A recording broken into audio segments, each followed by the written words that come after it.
Hello, pre-calculus. In this video, we are going to graph ellipses. Yay! It's going to be great fun. All right, so as you can see here, we have our equation, and we've got to fill out some key information. So the first thing we're going to do is determine if it's horizontal or vertical. Well, if you'll look up here, notice that when A is bigger than B, that's the number under X. So when the number under X is bigger than the number under Y, we have a horizontal ellipse. And look, that's what's happening. So that means we've got a horizontal ellipse. Since X squared and Y squared have no parentheses, like down here on this example, we have a situation where the center is 0. Awesome. A squared is the number under X squared, of course, so that's 25, and A, which would be the square root of 25, is 5. So we're going to go ahead and graph those. So I've already got points over here. So I've got my center at 0, 0, and since the major axis is 5 in either direction, I've got 5 over here, 5 over here. The endpoints are going to be -5, 0, and 5, 0. Okay, B squared is the number under Y squared, so that's 9. The square root of that is 3. So from the center, I go up 3 and down 3. Those endpoints are going to be 0, 3, and 0, -3. And then I just connect the dots and make my ellipse. Look at that. Easy peasy, lemon squeezy. I love it. Okay, so moving on to the next example. When we look at this example, we need to recognize right off that we have a center other than 0, 0. So our center now is going to be +3 and -4. So +3, -4. Remember, when it's in parentheses, we take the sign opposite from what we see. And this time, the number under the Y value is bigger than the number under the X value. This indicates, of course, that we are going to be dealing with a vertical ellipse. All right, so A squared is 20. And when I take the square root of 20, I get approximately 4.5 for A.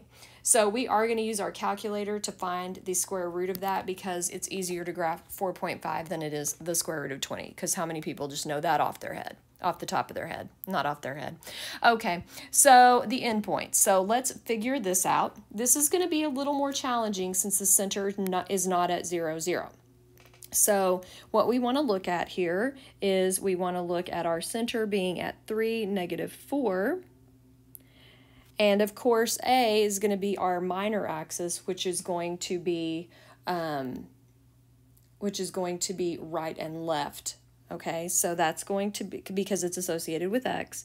So I'm going to go out 4.5 right there, and to the left 4.5 right there. So those endpoints are going to be, now remember you're counting from the origin for ordered pairs. So it's -1.5 and then down 4. So -1.5, -4. And then for this one over here, I'm going out 1, 2, 3, 4, 5, 6, 7.5, down 4. So 7.5, -4. So remember, you're looking at writing your endpoints based on the origin, because the ordered pair itself doesn't change just because the center of the ellipse is different. All right, so those are going to be the endpoints there. Now for the Y axis. So 36 is B squared. The square root of that is 6. So from the center of the ellipse, I go up 6 and I go down 6. So my endpoints are going to be 3, 2, and 3, -10. I think that's the right 1, 2, 3, 4, 5, 6, 7. Yep, I'm good. All right. And then, of course, this is not going to be attractive. Oof, that's horrible. Anyway, moving on. Okay, let's see. We better do this example in another video because we have to do some swanky stuff. Actually, it's fine. You'll be okay. All right, so we are going to graph this right here. Notice this is not in standard form. Standard form looks like that.